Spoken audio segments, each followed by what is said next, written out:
Hello.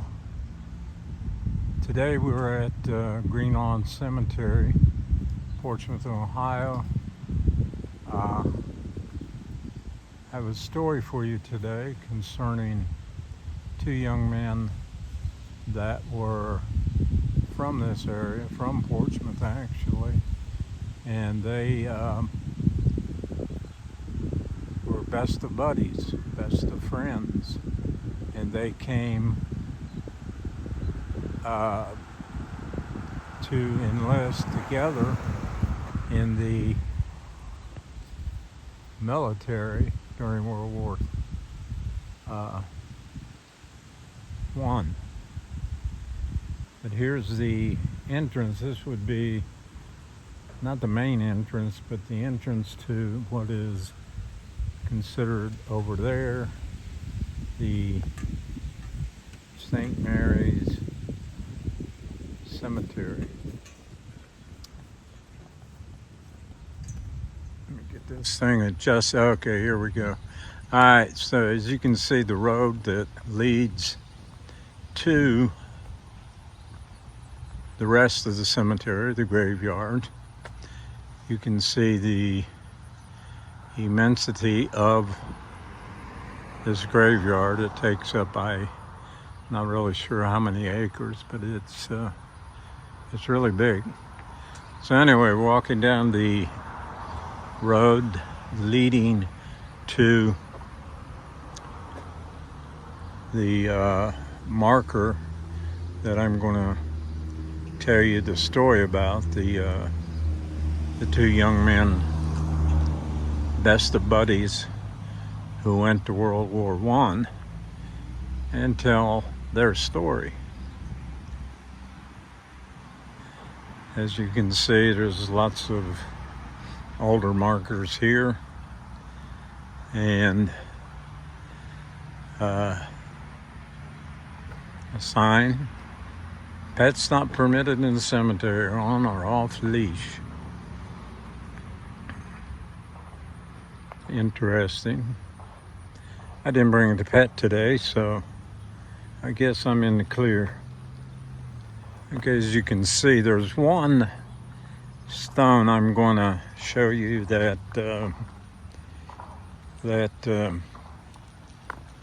was of interest to me, and that was a stone of, I don't know if you can see it right down there. It's of George W. Tisdale, Company A, 8th Regiment, Kentucky Cavalry, Confederate States of America.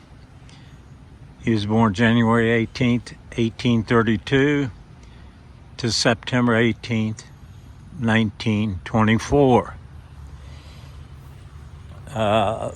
What struck me about this man's grave was the fact that he is probably, as far as I know, the only Confederate soldier buried in this cemetery. I've been all over this cemetery, and I've seen many Union soldiers buried here. So that's interesting. So now we're walking toward the cemetery, which is called, or the part of the cemetery, I should say, it's called the St. Mary's Cemetery. And I'll show you down here as we go down this road, the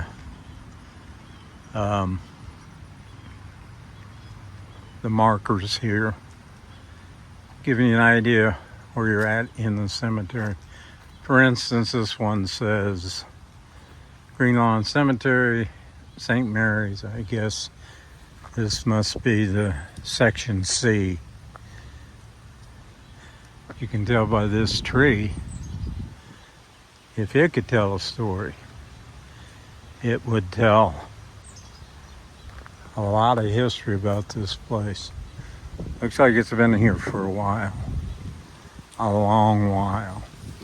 And you can see out in the distance, there's a statue, there's a cross of the Passion of Jesus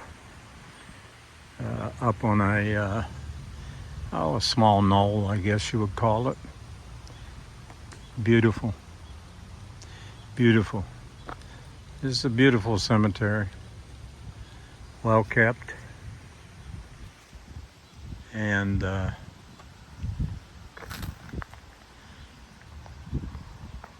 many, many, many graves are in this cemetery. Just kind of scan around here and give you an idea. Roads go about everywhere. And I'll take you up here to this the statue of Jesus on the cross. Then, of course, looks as if it's his mother Mary and some of the believers who were at the bottom of the cross, or at the foot of the cross, I should say, when he was crucified. And here again it says St. Mary's Cemetery.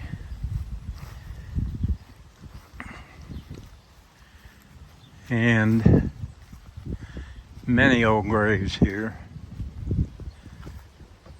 And if you notice, let me get up here. Just kind of let you look.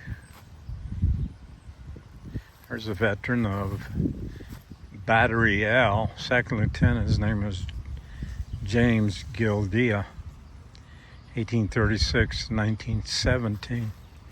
What's interesting about that marker is the fact that I had a great-great-grandfather that was in that same outfit during the Civil War. They were light artillery. Now here is the monument, and on it it says, and I assume that underneath this particular monument that there's a name up there that says Right Reverend Monsignor A. Noonan, and he was rector of St. Mary's Church, and it has 1871 to 1911. Now, that would seem like a long time to be a rector at the church. I'm not sure if that's what that date insinuates, or if that is his birth date and the day he died. Beautiful. And then of course there's another marker here for Monsignor Noonan.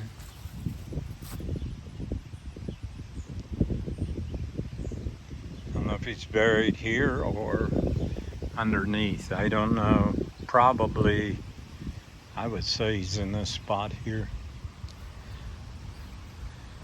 And various others. Okay. Let's get over to the monument I want to show you. Or the two monuments. Over there's the maintenance building takes care of the whole cemetery. I believe this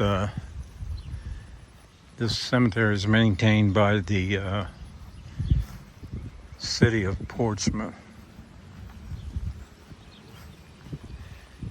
And here we are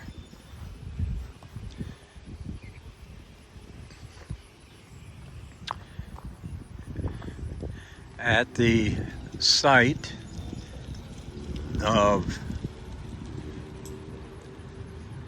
Anthony Billion and Charles Jeffords, the two young men I told you about. And I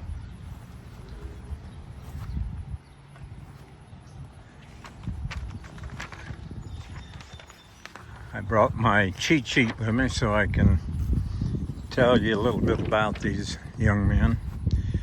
Here is the grave of, or the monument that is for the memory of Anthony Billion. And it says, in memory of Anthony G. Billion, born in the USA, November 11th, 1893. And he died, he was, his outfit in World War I was the 358th Headquarters Company Signal Corps. He was killed in action November 2nd, 1918, while defending his country in the Argonne Forest, France.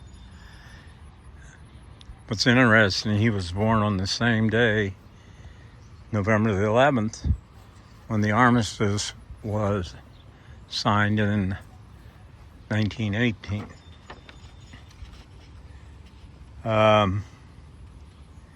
Here we have Charles J. Jeffords. He was born May 22nd, 1893, and he was killed in action November 1st, 1918. He was Company H 360th U.S. Infantry, Argonne Forest, France. So, within a day of each other, they were killed. Anthony killed on the 2nd. Mr. Jeffords was killed on the 1st, the day before Anthony. And I'll read you something that I found, that if you look at it from a history point, November 11th, Charles here was killed on November 1st, 10 days before the armistice was declared. And I actually was able to talk to his niece, and she told me a story that the two young men had been friends all their lives and went to war together, never to return. And Charles and Anthony had grown up together and they attended actually the same church. They trained at the same military base, and which was Camp Sherman in Chillicothe, Ohio. And they also went overseas together, and Anthony had visited his mother, and he told his mother, he says, listen, if Charles don't make it back, I don't want to make it back. So, as you can see, they both were killed in action, a day of each other. So, I guess the moral of this story is that we all go down together, as they say. And if you look at the statistics of the Battle of the Argonne, American forces suffered 192,000 casualties in the battle, including 26,777. And then his mother, on that fateful day, she found out about Anthony. Received a letter from the government, the military, and it said that In reply to your letter relative to the deaths of Private Anthony J. Billion and Private Charles Jeffords, you are advised that the records of this office show that one Private Anthony J. Billion was buried on November 10th, 1918, 1 kilometer west of the Ativan, I guess near, I suppose, the Argonne Forest. And the grave marked by a peg identified his remains. But Private Charles Jeffords was buried on November 2nd on a road leading to west from Bentheville, it says. And it was signed by Earl Booth, Adjutant General.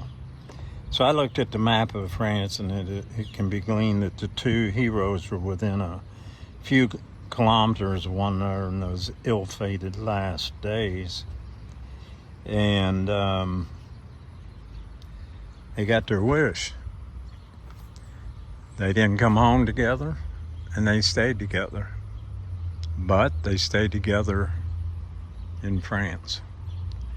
So what you see in front of you is just a monument to their sacrifice, a monument to their bravery, because they both were heroes. So this is Bob. Hope you enjoy this video. I'm new at this. I'm learning. But hopefully you enjoy this. And I'm going to pan the rest of the cemetery. And this is Bob, out.